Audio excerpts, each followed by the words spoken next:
नमस्कार मेरे प्यारे बच्चों, मैं स्वागत करता हूँ आप सभी का अपने चैनल में। देखिए, हम लोग यहाँ पर सवाल पढ़ रहे हैं जो एंशिएंट हिस्ट्री है, प्राचीन भारत है, उससे संबंधित कुछ सवाल हैं जो आपके मौर्य वंश और मौर्योत्तर काल जो हैं उससे रिलेटेड हो सकते हैं। देखिए, पेपर में हर बार कहीं बनता है, सवाल कई बार आते भी हैं यहाँ पे। तो मैं इससे जितने सवाल अभी पेपर में आए हैं सारे के सारे सवाल प्रीवियस ईयर पेपर के हैं। कोई भी सवाल ऐसा नहीं है जो पेपर में ना आया हो। आप देख सकते हैं, साथ ही साथ यहाँ पे लिखा हुआ भी है कि कब कब ये पेपर में आए हैं। तो आप इन्हें ज़रूर देख लेना, इससे बाहर पेपर में नहीं जाएगा। खासकर एंशिएंट हिस्ट्री और मिडिवल हिस्ट्री अधिकतर प्रीवियस ईयर से ही पूछ लिया जाता है। तो चलिए हम शुरुआत करते हैं अपने पहले सवाल की कि चंद्रगुप्त मौर्य के दरबार में भेजा गया यूनानी राजदूत कौन था। देखिए, आप सबने सुना होगा मेगास्थनीज जो आया था वो चंद्रगुप्त मौर्य के दरबार में आया था। ठीक है, इसके अलावा देखिए मेगास्थनीज ने एक पुस्तक भी लिखी थी जो आपको याद होगा, इंडिका। ये मेगास्थनीज की पुस्तक है। सेल्यूकस निकेटर कौन था? ये वो व्यक्ति था जो यहाँ यूनान के जो राजा थे उस समय सिकंदर अलेक्जेंडर द ग्रेट उनका सेनापति था। इसी की बेटी से हेलेना से चंद्रगुप्त मौर्य की शादी भी हुई थी। तो आप ध्यान रख सकते हैं। नेक्स्ट अगर देखें, अर्थशास्त्र की रचना किसने की थी, तो बेटा अर्थशास्त्र की रचना किसने की थी? ये कौटिल्य जी ने की थी। ठीक है, जिसे हम चाणक्य भी बोलते हैं, कौटिल्य ने। ठीक है, और ये बहुत इंपॉर्टेंट किताब है। देखिए, कई बार पेपर में ये सवाल पूछा जाता है, कई बार ये सवाल आता है, तो आप ध्यान रखना कौटिल्य।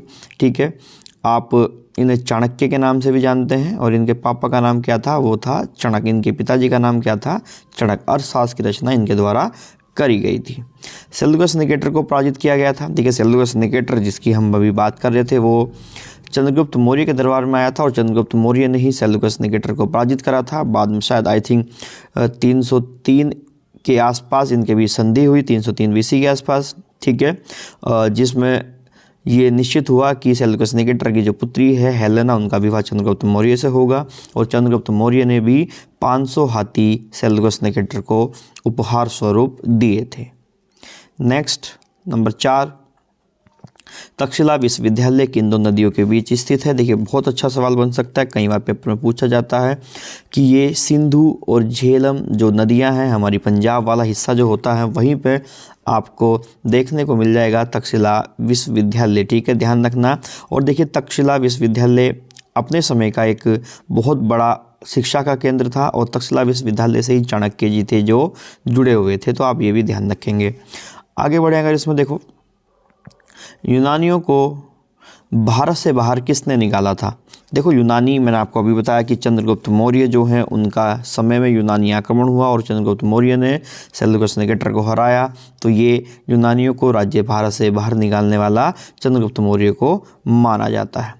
कलिंग युद्ध किस वर्ष में हुआ? देखिए, कलिंग युद्ध जो अशोक राजा थे उन्होंने कलिंग युद्ध तो लड़ा था 261 BC में। देखिए, बहुत भयंकर युद्ध, कहते हैं कि बहुत बड़ा जनसंहार इस युद्ध में हुआ और इस युद्ध के बाद ही अशोक ने अपने शस्त्रों का त्याग करा और उसके बाद कभी फिर अशोक लड़े नहीं, हमेशा धम्म के कार्य में जुड़े रहे, धार्मिक यात्राएं करी, धर्म को आगे बढ़ाया और अशोक का एक रूपांतरित रूप जो देखने को आया वो कलिंग के युद्ध के बाद में हुआ।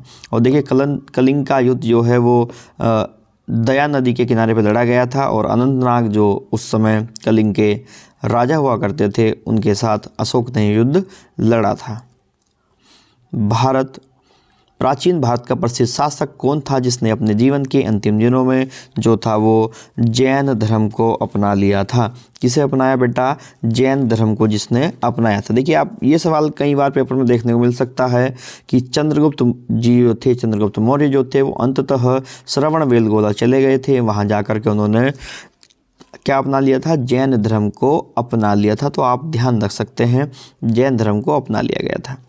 शिलालेख में किस राजा को देवनपिया प्रियदर्शी मतलब देवताओं का प्रिय कहा गया है? ये सवाल आपने कई बार पेपर में देखा भी होगा। ठीक है, तो देखिए, अशोक बाद में जब कलिंग के युद्ध के बाद धर्म परिवर्तन हुआ, धर्म के कार्य में जुटे, बौद्ध धर्म अपनाया, उसके बाद अशोक फिर क्या कहलाए? देवताओं के प्रिय कहलाए, प्रियदर्शी के रूप में सामने आए। इसके अलावा देखिए, अशोक पहले जो थे वो जो एक क्रूर शासक के रूप में सामने आते हैं, चंड अशोक भी इन्हें बोला जाता है। तो आप अशोक से ध्यान रख सकते हैं। ठीक है, और अशोक का राज्याभिषेक 273 में हुआ, लेकिन वास्तविक राज्याभिषेक इसका 269 BC में अशोक का होता है और 261 में अशोक ने कलिंग पर आक्रमण किया था और कलिंग को जीत लिया था। मौर्य वंश के बाद निम्नलिखित में से किसने मगध पर शासन किया? देखिए मौर्य वंश के बाद कौन आए? आपने देखा कि मौर्य वंश के बाद अगर आप देखोगे तो लगभग यहाँ मौर्य वंश है। मौर्य वंश के विघटन के बाद दो बड़ी सैन्य शक्ति भारत में उत्पन्न हुई, जिसमें से एक आपके दक्षिण के अंदर और एक ये आपका जो एक तो मगध अपने आप में बढ़ा एक, ठीक है, मगध का धीरे धीरे क्या होना शुरू हुआ कि एक ह्रास होना शुरू हुआ, मगध के राजा कमज़ोर होने शुरू हुए। और कहते हैं कि मौर्य वंश के बाद जो थे वो शुंग वंश वहाँ सामने आया, ठीक है। पुष्यमित्र शुंग का नाम आपने सुना होगा। तो पुष्यमित्र शुंग एक ब्राह्मण शासक हैं जो सेनापति के रूप में काम करते थे वहाँ पे मौर्य वंश के अंदर। तो उन्होंने ही अपना मगध के बाद शासन चलाया। देखिए विदेशी और देसी दो तरीके के उत्तराधिकारी देखने को मिलते हैं।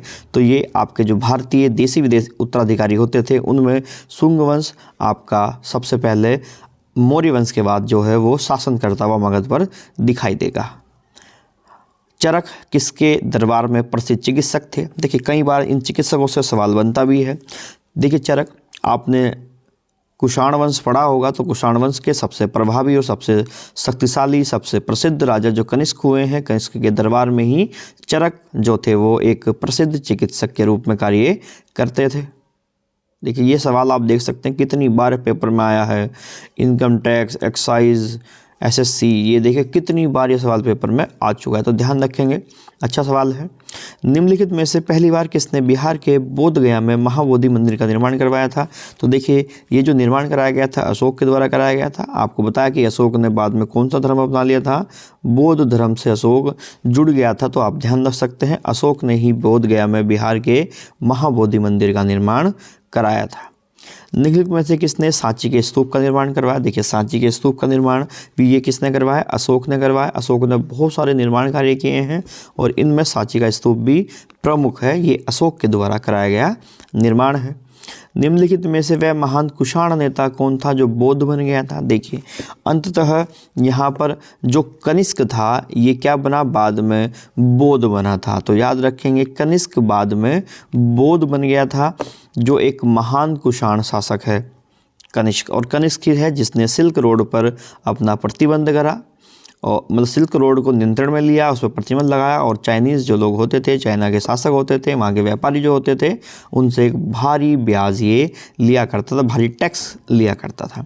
चंद्रगुप्त मौर्य के दरबार में पश्चिम एशिया के यूनानी राजा सेल्यूकस निकेटर द्वारा भेजा गया राजदूत कौन था? देखिए सेल्यूकस निकेटर के द्वारा ये जो राजदूत भेजा गया था वो मेगास्थनीज था। ठीक है, ध्यान रखना मेगास्थनीज भेजा गया था।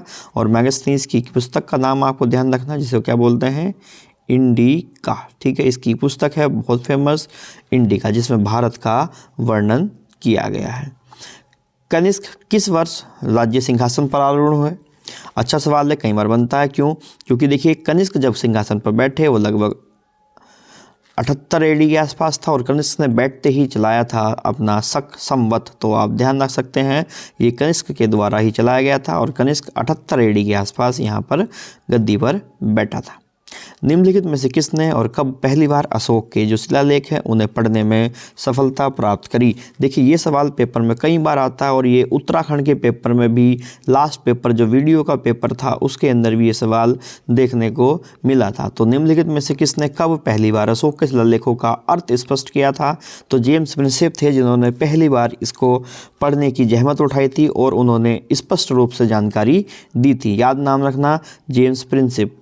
संगम काल में रोमन व्यापार का केंद्र बताइए। देखिए संगम काल में अगर आप बताना चाहिए हमारे सिलेबस में नहीं है, लेकिन अगर हम इसका आंसर करना चाहें तो रोमन व्यापार का जो केंद्र था वो मुसीसिर था। ठीक है, मुसीरी। ठीक है, मुसीरी हमारे सिलेबस में नहीं है। अगर आप पुलिस का पेपर देने जा रहे हैं तो उत्तराखंड या यूके पीएससी के सिलेबस में ये अभी शामिल नहीं है, लेकिन जब आप कनिष्क सहायक वगैरह का पेपर देंगे तो संगम काल को हमें पढ़ना पड़ेगा जी।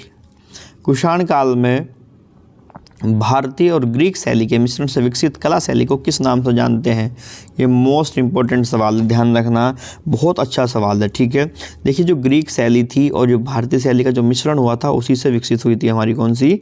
गांधार कला शैली। ठीक है, याद रखना गांधार कला शैली दो कला शैलियों का क्या है? मिश्रण है। जो भारतीय और जो ग्रीक जो यूनानी विदेश से आए उनके मिश्रण से जब ये कहानी शुरू हुई। देखिए ग्रीक शैली या यूनानियों ने यहाँ पर्दा प्रथा की शुरुआत हमारे यहाँ करी, जो इन्हीं की देन है। नाटकों के अंदर जो पर्दा प्रथा चलती है वो इन्हीं की देन है। ठीक है, यूनानियों की। राजा खेरवाल चेदी वंश के महानतम शासक थे, बिल्कुल सही है।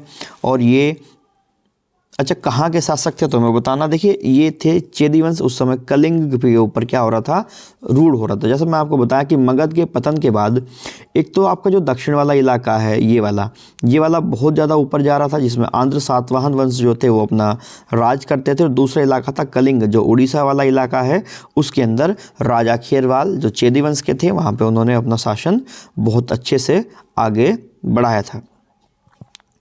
सवाल देखिए क्वेश्चन नंबर 20, शायद इसके ऑब्जेक्टिव चले गए हैं, कोई बात नहीं। क्वेश्चन नंबर 21 देख लीजिए कि मौर्य वंश, ऐसा कर ले, थोड़ा और बड़ा कर ले, यहीं रख लेते हैं, ये ऐसे कर लेते हैं कि मौर्य वंश के तत्काल बाद किस वंश ने आकर मगध पर शासन किया। ये तो बड़ा आसान सा सवाल हो गया है, जो सेम ऐसे ही है, शुंग वंश, पुष्यमित्र शुंग इसका सही आंसर हो जाएगा। प्राचीन चोल साम्राज्य की राजधानी कहाँ पर थी। देखिए चोल साम्राज्य की राजधानी थी बेटा उदययूर। ये कई बार आपको सवाल अलग अलग मिल जाएंगे, लेकिन ये आप देख जरूर लीजिए, पेपर में बन जाते हैं। लेकिन आप ये ध्यान रखिएगा कि हमारे यूकेपीएससी के लिए चोल वंश भी हमको नहीं पढ़ना है, सिलेबस में हमारे है नहीं। कुषाण वंश के प्रसिद्ध राजा का नाम बताइए। कुषाण वंश के प्रसिद्ध राजा, देखिए कहीं अभी पीछे भी ये सवाल चला गया है, कनिष्क जो थे वो कुषाण वंश के सबसे प्रसिद्ध राजा थे। 78 एडी में गद्दी पे बैठे, शक संवत चलाया, सिल्क मार्ग पर अपना क्या करा, इन्होंने अपना अधिकार किया। इसके अलावा आपने भी देखा कि एक महान चिकित्सक इनके दरबार में कौन थे, चरक महोदय थे। ठीक है, ध्यान रख सकते हैं। अशोक ने समूचे भारत और सिलोन में बौद्ध धर्म का प्रचार प्रसार किस प्रकार किया था। तो अशोक ने जो बौद्ध धर्म अपनाया लास्ट में, उसका प्रचार प्रसार किस प्रकार किया। तो देखिए अशोक ने धर्म महामात्रों को भेजा और सब जगह इसने प्रचार प्रसार किया।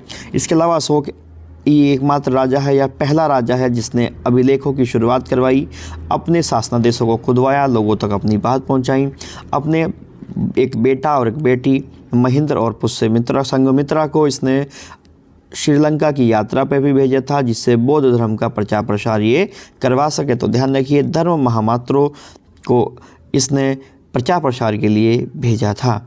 इसके अलावा अगला सवाल अगर हम देखें इसमें कि किस शिला राजा देश में अशोक ने कलिंग युद्ध के हताहतों का उल्लेख किया है और युद्ध त्याग की घोषणा करी है। तो ध्यान रखेंगे, देखिए ये बहुत इंपॉर्टेंट सवाल है जो इसका अभिलेख नंबर 13 है, ध्यान रखिएगा। उसमें कलिंग के युद्ध का विषय में वर्णन करा गया है और इसमें लाखों लोगों के मरने की बात करी है। एक भीषण नरसंहार की बात अशोक ने इस अपने हताहतों का जो उल्लेख किया है अपने राजा देश में, अपने शिलालेख में।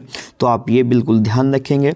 इसके अलावा देखिए अशोक ने 261 BC में आक्रमण किया था कलिंग के ऊपर और तभी वहाँ पर ये नरसंहार देखने को मिला। ठीक है, नेक्स्ट 26, बिंदुसार के शासन के दौरान अशांति कहाँ थी। देखिए हुआ क्या, बिंदुसार जब गद्दी पर बैठे चंद्रगुप्त मौर्य के बाद बिंदुसार, देखिए CBA अगर आप मुझसे पढ़े होंगे क्लास में तो मैंने आपको बताया था, चंद्रगुप्त मौर्य, उसके बाद बिंदुसार और उसके बाद अशोक। ठीक है, तो देखिए बिंदुसार के समय में तक्षशिला के अंदर अशांति फैली हुई थी, तो ये ध्यान रखेंगे आप। इसके अलावा देखिए जो कलिंग था वो भी आज़ाद हो गया था बिंदुसार के समय में, तो इसी वजह से अशोक को उस पर आक्रमण करना पड़ा, अशोक को वापस से उसे जीतना पड़ा था। तो ये भी ध्यान रख सकते हैं आप लोग। मौर्य दरबार में ग्रीस के राजदूत का क्या नाम था। देखिए मौर्य दरबार में बहुत सारे क्या हुए हैं राजदूत आए हैं, उनमें से ग्रीस, देखिए सवाल वही है जो बार बार पलट पलट के आपसे पूछा जा रहा है। इसे कितनी तरीके से पूछा जा सकता है या कितनी तरीके से पूछा जा सकता है, पूछा गया है, ये सब बातें आपको पता चल जाएंगी। तो आप सीरीज़ ज़रूर देखें, लास्ट तक देखें। तो देखिए मौर्य दरबार में ग्रीस के राजदूत का नाम क्या है, वो है मेगास्थनीज और इसकी एक पुस्तक इंडिका है, आपने देखी है, और ये चंद्रगुप्त मौर्य के दरबार में आए थे। तो ये भी आपको ध्यान रखना है। अर्थशास्त्र के लेखक किसके समकालीन थे, बहुत अच्छा सवाल है। पहली बात तो अर्थशास्त्र के जो लेखक हैं वो आप जानते ही हैं, वो चाणक्य हैं, कौटिल्य हैं, और वो किसके समकालीन है, वो चंद्रगुप्त मौर्य के समकालीन हैं। इनके वो गुरु हुआ करते थे और चंद्रगुप्त मौर्य जो थे वो शासन पर बैठे, उनके पीछे हमारे जो चाणक्य है, कौटिल्य है, उनका एक बड़ा योगदान माना जाता है। सातवाहन जो वंश था उसके सबसे बड़े शासकों में जो नाम आता है वो गौतमी पुत्र सातकर्णी का आता है। तो ध्यान रखना, गौतमीपुत्र सातकर्णी सातवाहन, जिसे या इसको आंध्र सातवाहन भी बोल देते हैं, इसके बड़े शासक थे। इसके अलावा देखिए यहाँ से ये पता चलता है कि माता जो थी उस समय महिलाओं की स्थिति बहुत बेहतर है, क्योंकि नाम के आगे गौतमीपुत्र लिखा है, माता का नाम इनके सामने देखने को मिलता है। ठीक है, चलिए चंद्रगुप्त मौर्य ने अपने अंतिम दिन कहाँ व्यतीत किए थे। देखिए चंद्रगुप्त मौर्य अपने अंतिम दिन कहाँ व्यतीत करते हैं, मैंने आपको बताया था अभी, इन्होंने अंततः जैन धर्म को अपना लिया था और ये कहाँ चले गए थे, जैन मुनि के साथ श्रवण बेलगोला चले गए थे, जहाँ पर इन्होंने अपने अंतिम दिन बिताए थे और संलेखना विधि के माध्यम से इन्होंने अपने प्राण त्याग दिए थे चंद्रगुप्त मौर्य जी ने। किस भारतीय शासक ने कलिंग का युद्ध लड़ा था, बहुत आसान सवाल हो गया, अशोक साहब ने कलिंग का युद्ध लड़ा था। निम्नलिखित में से कौन शासक कुषाण वंश से था। कुषाण वंश से देखिए कड़विशिष प्रथम जो थे वो कुषाण वंश से, तो आप ध्यान रख सकते हैं कुषाण वंश से कौन से, कड़विशिष प्रथम।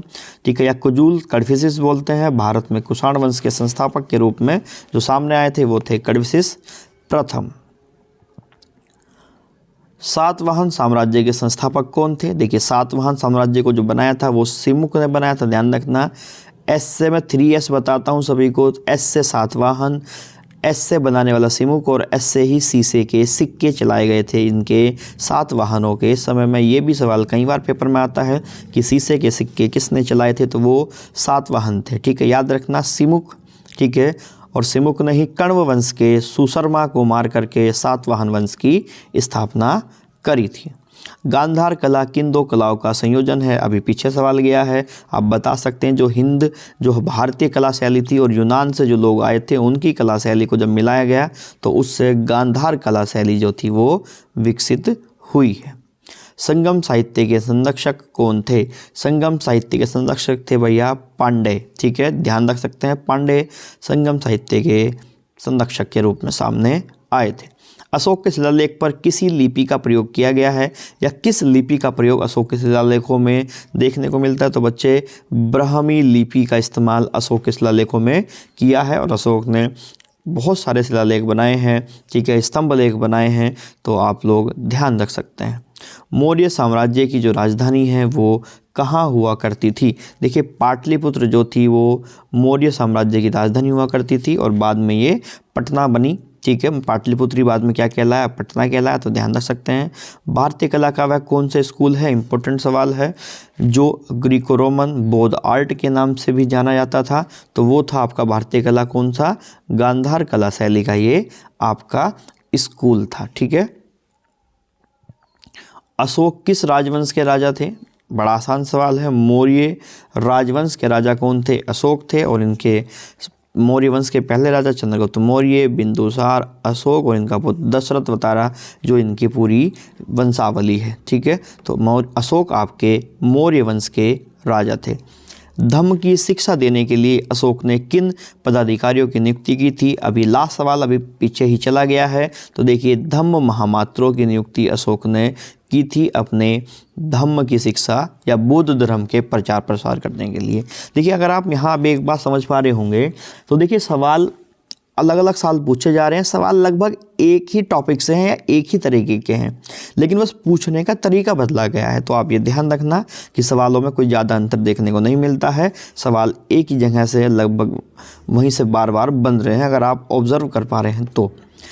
संगम युग का तोलिकापियम साहित्य का सबसे बड़ा कार्य क्या है। ठीक है, देखिए इसका जो सवाल हो जाएगा वो तमिल साहित्य का सबसे बड़ा कार्य है। अच्छा, तमिल साहित्य सबसे बड़ा कार्य क्या है, नहीं है, ये किसका है, वो तमिल साहित्य। देखो संगम युग का ये वाला जो साहित्य है तोलिकापियम, ये तमिल साहित्य है। ठीक है, भारत सरकार के प्रतीक में निम्नलिखित में से कौन मौर्य वंश से अपनाया नहीं गया है। मौर्य वंश से जो अपनाया नहीं गया है वो हमें बताना है। देखिए 4 शेर अपनाए गए हैं, बिल्कुल है, घोड़ा है, सांड है, ठीक है, बिल्कुल, लेकिन सत्यमेव जयते जो है वो मौर्य वंश से संबंधित नहीं है, तो इसका सही आंसर क्या हो जाएगा, सत्यमेव जयते। और सत्यमेव जयते मुंडको उपनिषद से लिया गया है। ठीक है, नंद वंश का संस्थापक कौन था, तो देखिए नंद वंश का संस्थापक जो है वो जो माना जाता है वो महापद्म नंद को माना जाता है। ध्यान रखिए, महापद्म नंद को नंद वंश का संस्थापक माना जाता है। देखिए इन सब में महापद्म नंद हो जाएगा, लेकिन अगर महानंदिन यहाँ ऑप्शन में होता है महानंदिन, तो महानंदिन भी आंसर हो जाएगा, क्योंकि नंद वंश का जो संस्थापक माना जाता है वो महानंदिन से नंद वंश को माना भी जाता है। ठीक है, क्योंकि यहाँ ऑप्शन में नहीं है इसलिए महापद्म नंद इनका सबसे शक्तिशाली राजा भी है और उसका उत्तराधिकारी भी हुआ करता था। यूनानी राजदूत जो हैं मेगास्थनीज, इनमें से किस शासक के दरबार में आए? देखिए सवाल वही है, फिर से बदल करके पूछ लिया गया है। ठीक है, तो ये चंद्रगुप्त मौर्य के दरबार में आए थे। ठीक है, निम्नलिखित शासकों में से किसके लिए एका ब्राह्मण प्रयुक्त हुआ है? किस शासन को एका ब्राह्मण? तो ये गौतमी पुत्र जो सातकर्णी है, अभी आपने देखा था ये। ठीक है, क्या है? एका ब्राह्मण इनके लिए प्रयुक्त होता है, गौतमी पुत्र सातकर्णी। ग्रीक यूनानी लेखों द्वारा अग्रमीज या जेंट्रमीज किसे कहा गया है? ठीक है, देखिए किसे कहा गया है? अग्रमीज या जेंट्रमीज, ये धनानंद के लिए शब्द प्रयोग किया जाता है। ध्यान रखना, धनानंद के लिए किसका है? नंद वंश का शासक है और अंतिम शासक है नंद वंश का। इसे चंद्रगुप्त मौर्य ने मार दिया था और अपना शासन जो था वो स्टार्ट करा था। निम्नलिखित में से किसकी जानकारी अशोक शिलालेख से मिलती है? तो अशोक के शिलालेखों से किसकी जानकारी मिलती है? जीवन वृत्तांत की जानकारी मिलती है, बिल्कुल सही है। आंतरिक नीति की जानकारी मिलती है, विदेश नीति की जानकारी मिलती है। देखिए सभी विकल्प यहाँ पर सही हैं और मैं जैसा कि बताता भी हूँ कि अगर सभी विकल्प का ऑप्शन आता है तो लगभग 99% केसेस में वो सही हो जाता है, तो ध्यान रख सकते हैं आप। निम्नलिखित में से किसने सांची के स्तूप का निर्माण कराया? सेम सवाल फिर से आ गया है कि सांची के स्तूप का निर्माण किसने कराया? ये हमारा अशोक साहब है जिसने ये कराया था। कुषाण साम्राज्य के संस्थापक कौन थे? ठीक है, देखिए कुषाण साम्राज्य के संस्थापक के रूप में आपको सामने आएंगे वो कुजुल कन्फ्यूशियस है, जिन्होंने कुषाण वंश की स्थापना करी थी, जिन्हें कन्फ्यूशियस प्रथम के नाम से जानते हैं। इसके बाद जो आपके विम कन्फ्यूशियस हुआ करते थे, ये इसके बाद के शासक हैं। सबसे प्रसिद्ध शासकों में इनका नाम आता है, जिन्हें कन्फ्यूशियस द्वितीय के नाम से भी जाना जाता है। सारनाथ स्तंभ के ऊपर रखे हुए शेर, जिन्हें हम अपने नोटों पर देखते हैं, वास्तविक में किस पदार्थ पर नक्काशित हैं? ठीक है, हमें ये बताना कि वो किस पर नक्काशित हैं। देखिए ये अशोक के शिलालेखों से लिया गए हैं सारनाथ स्तंभ में, तो वो पत्थर के बने हुए हैं। ठीक है, तो वो पत्थर के शिलालेखों के ऊपर नक्काशित वास्तविक रूप से देखने को मिल जाएंगे। सारनाथ स्तंभ का चक्र निम्न में से किसे इंगित करता है? देखिए सारनाथ स्तंभ के ऊपर जो चक्र है वो किसे इंगित करता है? वो प्रगति को इंगित करता है। ठीक है, चक्र हमेशा किसे दिखाएगा? प्रगति को दिखाएगा कि पहिया कैसे आगे बढ़ेगा, चक्र कैसे बढ़ेगा, प्रगति कैसे होगी, इन सब चीज़ों को वो प्रदर्शित करता है। निम्नलिखित में से कौन सा तत्व धम्म में वर्णित नहीं था? देखिए धम्म नीति को उसमें बताया गया है अशोक ने, और वो उसमें कौन सा धम्म में वर्णित नहीं था ये हमें बताना। देखिए माता पिता की आज्ञा का पालन बिल्कुल बताया गया है उसके अंदर, दान पुण्य की बात बिल्कुल बताई गई है, भातृभाव बिल्कुल बताया गया है, भाईचारा, संघ के प्रति आस्था की बात वहाँ पर नहीं की गई है। तो इसका सही सवाल का आंसर जो होना चाहिए वो 52 का 4 होना चाहिए। धमेक स्तूप निम्नलिखित में से किस स्थान पर स्थित है? धमेक बताना है भैया कहाँ पर स्थित है, तो आप बता देंगे सारनाथ के अंदर भी क्या स्थित है? धमेक स्थित है। और ये अच्छा सवाल है, ध्यान रख सकते हैं आप लोग। शक संवत की जो स्थापना की गई थी वो किस वर्ष में की गई थी, हमें ये बताना है। देखिए जैसे ही आप 78 एडी में बता सकते हैं, जैसे ही कनिष्क गद्दी पर बैठे उन्होंने क्या की? शक संवत की स्थापना करी है। उनके दरबार में चरक भी थे, तो आप ध्यान रख सकते हैं। चोल साम्राज्य के संस्थापक का नाम बताइए जिसने तंजौर पर कब्जा किया और उसके बाद आदित्य फर्स्ट राजा बना। ठीक है, किसने कब्जा किया था तंजौर पर, ये हमें बताना है। ठीक है, तो देखिए यहाँ जो आपके राजा विजयालय हैं, विजयालय ने ही तंजौर पर आक्रमण किया था और उसके बाद वो आदित्य फर्स्ट राजा बना था, तो ध्यान रख सकते हैं। सारनाथ में स्थित स्तूप का निर्माण महान मौर्य सम्राट अशोक ने किया था। यह भारत में स्थित बौद्ध प्रमुख संरचनाओं में से एक है। ठीक है, तो ये सवाल हमें बताना है। देखिए ये आपका धमेक, अभी हमने बताया था कि सारनाथ में जो धमेक वाला स्तूप है वो यहाँ पर स्थित है, तो ध्यान रखेंगे धमेक। भारत में चट्टानों को काटकर बनाई गई सबसे पुरानी बची हुई बराबर गुफाएं निम्नलिखित में से किस काल से संबंधित हैं? तो हमें बताना है बराबर की गुफाएं मौर्य साम्राज्य से संबंधित हैं। यहाँ पर 3 गुफाओं का निर्माण करा गया है, तो ध्यान रख लेंगे मौर्य साम्राज्य।